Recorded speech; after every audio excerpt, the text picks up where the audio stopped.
Om Namo Bhagavate Vasudevaya. Bhagavad Gita as it is, chapter 15, the Yoga of the Supreme Person, text number 9. Strotram chakshu sparshanam cha rasanam granam eva cha adishtayam anaschayam vishayan upasevate strotram chakshu sparshanam cha rasanam granam eva cha adishtayam anaschayam vishayan upasevate. Shotram chakshu sparshanam cha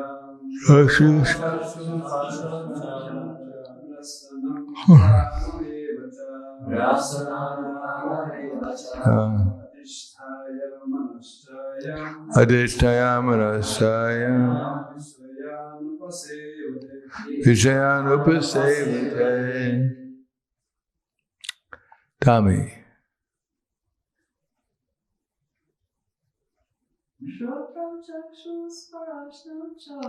Shotram chakshu sparshanam cha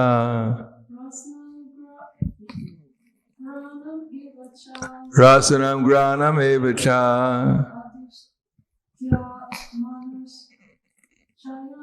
adishtayam anaschayam vishayan upasevate. Strotram, ears. Chakshu, eyes. Sparshanam, touch. Cha, also. Rasanam, tongue. Granam, smelling power. Eva, also. Cha, and. Adishtaya, being situated in. Manaha, mind. Cha, also. Ayam, he. Vishayan, sense objects. Upasevate, enjoys. Translation and purport by His Divine Grace, A.C. Bhaktivedanta Swami Srila Prabhupada. The living entity thus taking another gross body attains a certain type of ear, eye, tongue, nose, and sense of touch, which are grouped about the mind. He thus enjoys a particular set of sense objects. Purport. In other words, if the living entity adulterates his consciousness with the qualities of cats and dogs, in the next life he gets a cat or dog's body and enjoys. Consciousness is originally pure, like water, but if we mix water with a certain color, it changes. Similarly, consciousness is pure, for the spirit soul is pure. But consciousness is changed according to the association of the material qualities. Real consciousness is Krishna consciousness. When therefore one is situated in Krishna consciousness, he is in his pure life. But if his consciousness is adulterated by some type of material mentality, in the next life he gets a corresponding body. He does not necessarily get a human body. Again, he gets the body of a cat, dog, hog, demigod, or one of the many other forms, for there is 8,400,000 species. Chotram chakshu sparshanam cha rasanam gran eva cha adishtayam anaschayam vishayan upasevate. The living entity thus taking another gross body obtains a certain type of ear, eye, tongue, nose, and sense of touch, which are grouped about the mind. He thus enjoys a particular set of sense objects.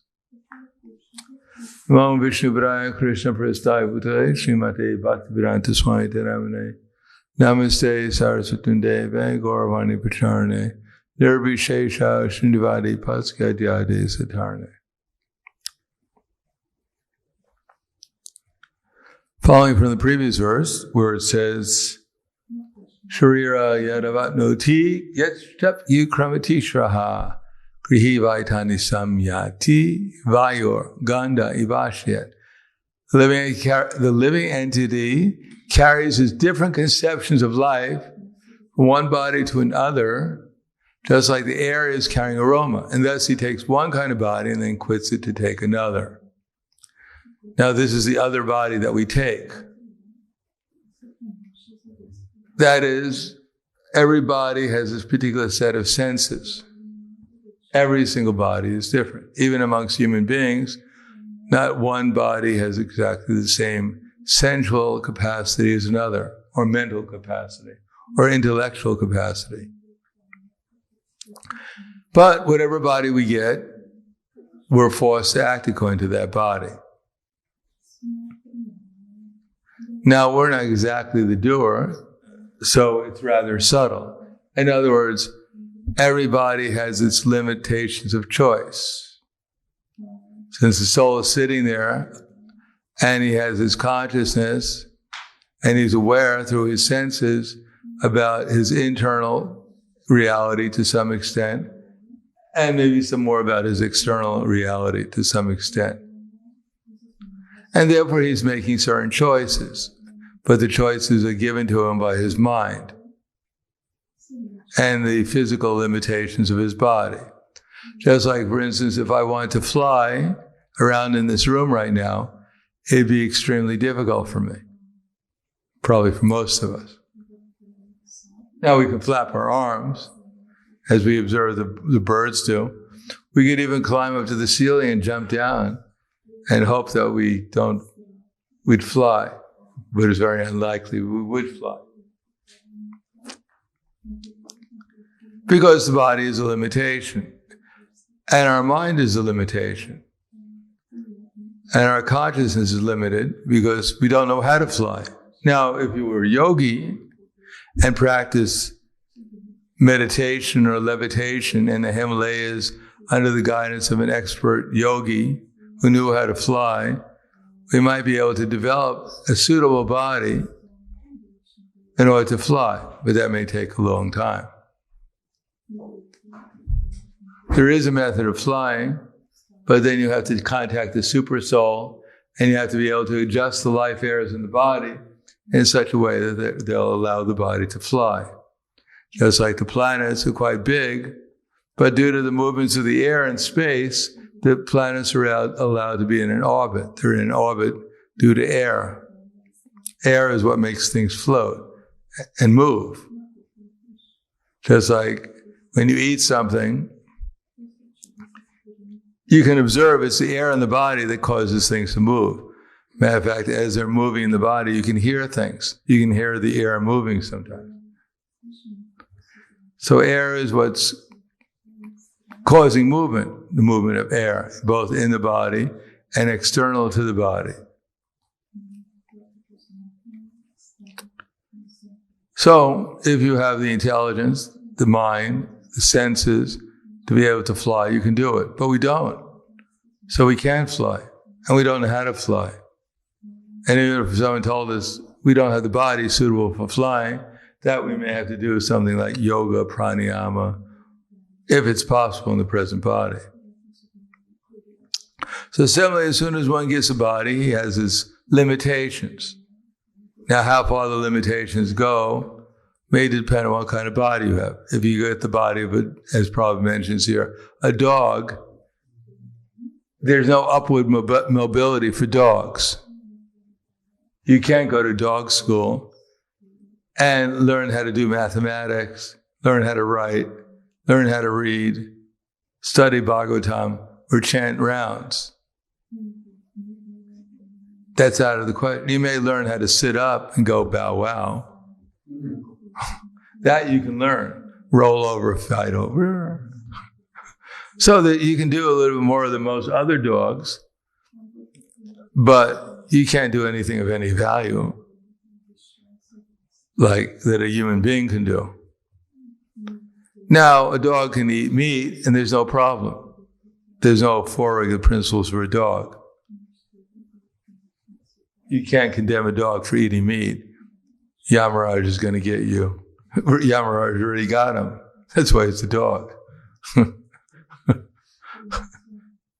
He already had his interview with Yamaraj, and His rectification has already been laid out. Therefore, he has to eat a certain food. You have to, he's going to hear certain things that we can't hear. Dogs can hear better than we can.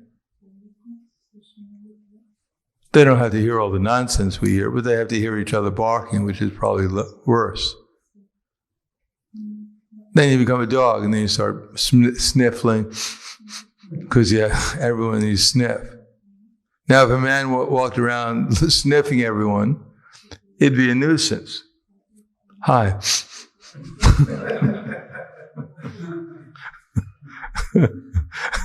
But if a dog does it, no one minds. They think, well, it's perfectly normal. If a dog went up to you and went, hey, what are you doing? What are you doing that for? It's a dog. It's expected to do it. Now, if a dog started to read the Bhagavatam, oh, wow. We make a whole lot of money. We put them on YouTube. We get more than 800,000 hits. But if a person went on YouTube and read the Bhagavatam, no one would listen. You get no hits, or very few.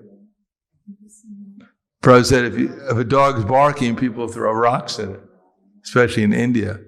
But if a man can bark like a dog, then people will pay a lot of money to hear him bark like a dog.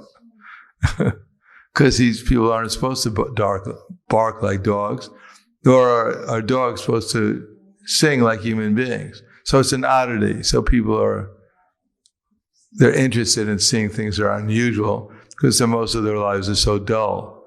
Although we imagine ourselves to be free, but actually people are pretty limited. They just follow the same dull routine every day. And the only exciting thing they have is when they pick up their iPhone and they start playing a video game.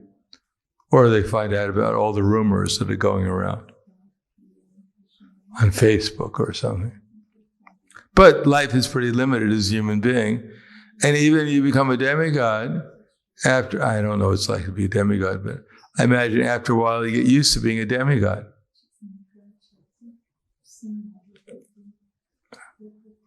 You get used to being, like if you go to Hawaii and the weather's always good there, then you get used to the good weather.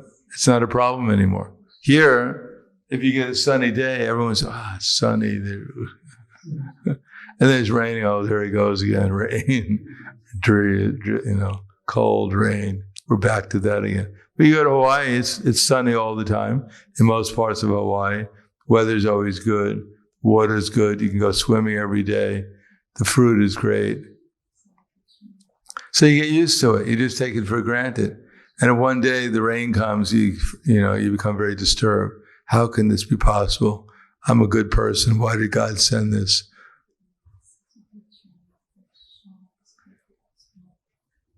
The conclusion is, as soon as you get a material body, you get used to it. A dog isn't thinking, "Oh my God, I was a multimillionaire last lifetime. I was a professor at a big university. I had 3 PhD degrees. Now, all I can do is go woof woof, and no one listens to me. What about my books? Who's getting all the royalties to it? Maybe I should try and inform them. Maybe they'll give me if I tell them I can get some extra money and get a bigger doghouse."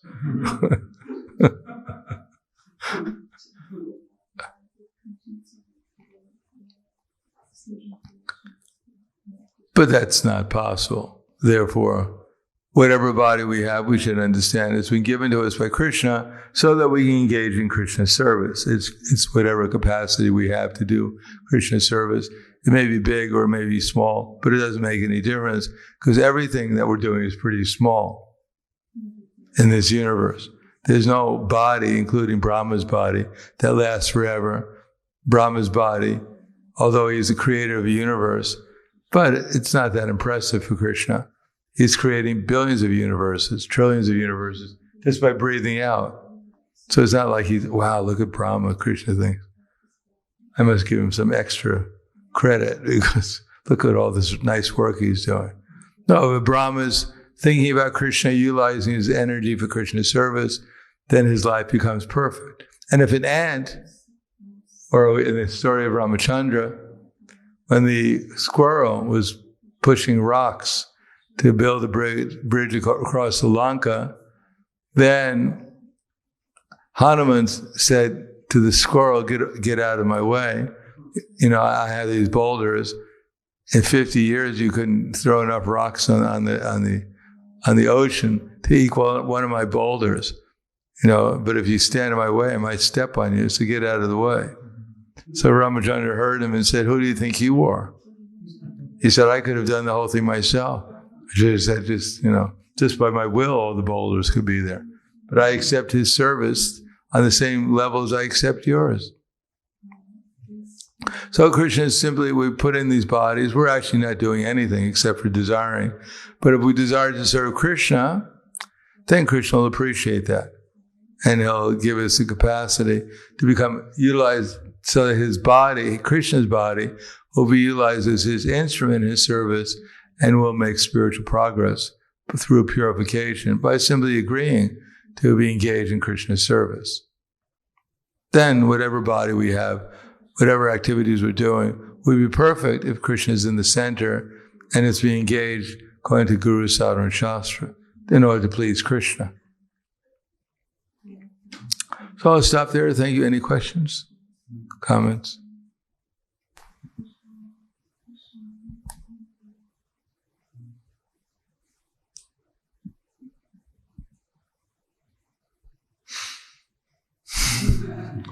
Okay, thank you very much. Grantaraj Bhagavad Gita ki jai.